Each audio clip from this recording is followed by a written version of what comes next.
Now, rather than the stock of the day, we're actually doing a commodity of the day. Given what's going on at the moment in the economic turmoil of 2022, gold has, of course, struggled this year, despite particularly what we're seeing at a geopolitical level.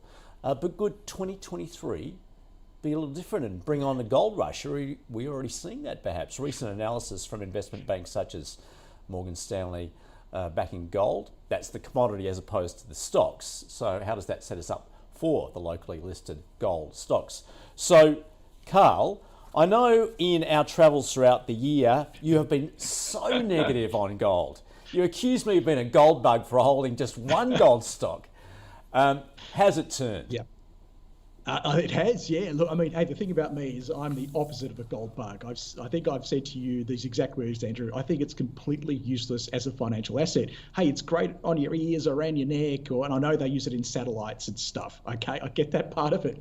But as a store of value, it's not my thing. Okay, I prefer the store of value of the ones and zeros kind. And so I know there are people shouting at their screens right now as I say that, but that doesn't stop me from investing in the asset. So spot gold, it's you can trade. I mean, you could go trade the stocks. We're going to talk about some of those today, but you can actually trade the physical assets. You can get out there and trade futures if you like. CFDs, ThinkMarkets, wonderful CFD provider. You can trade spot gold on our platform. But I think it's turning. I think it's turned the corner. The chart there you can see is looking pretty darn good. We have erased that little problem we had there around about 1800 to 1808.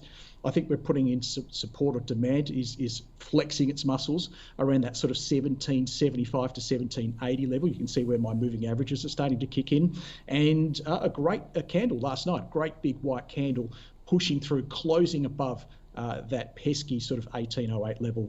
And I think we've got a clear run probably into the high 1800s. I can see 1877 there. It might be the next point where we're going to see some supply, but it wouldn't surprise me if we can get past that to see 1900 and maybe even have a look at those all-time highs. The reasons why, hey, look, I don't care. I'm a technical analyst. All I care about is demand and supply, and the fact that we are showing excess demand at this time, I'm happy to ride the wave while we can see it. All right. Well, those gold stocks are off to the races today. The likes of Newcrest up close to 6%, Evolution more than 6%, Perseus, Gold Road, they're all doing very, very well. So just before Michael, I get to you.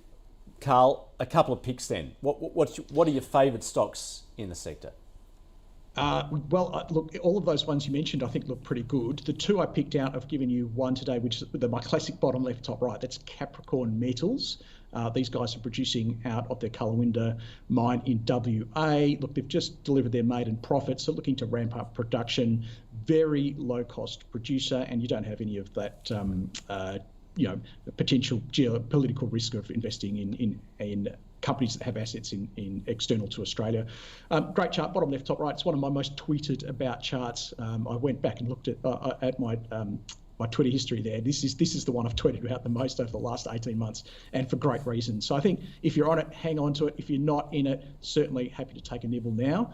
The other one is Evolution Mining. I know it's very popular among viewers. I covered it not that long ago, I think, in Macro Micro Crypto as a buy. And I'm happy to reiterate that today. But this one, more of a turnaround play. So you can see my long-term downtrend is being challenged. And through that traffic light system, we're starting to change that model. And because of the short-term uptrend and the strength of that, I'm able, based upon my model, to go a buy on this one. So again, if you've got it, hang on to it. If you don't, happy to add some risk here. All right, there's a couple to take a look at. Michael, if you're in that sector, then where are you looking? I also like Evolution. We're buying more of that today on the upside break, the $3 upside break for our clients today. I've got the chart here. I've shown this on the trade. I think it was a few weeks or so ago.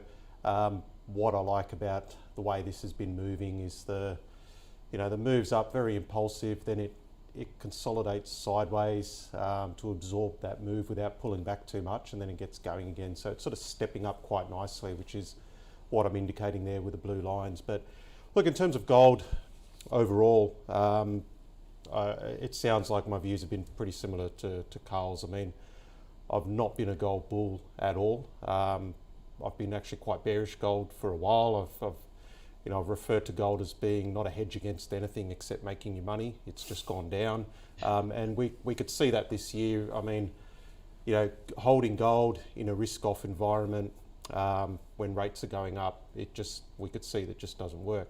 When gold usually works, and I mean a lot of the correlations have sort of broken down a little bit over the last few years, but you've normally got that inverse correlation with the US dollar. So the last time we had a very big trade on gold for our clients was at the start, sort of end of 2018, start of 2019.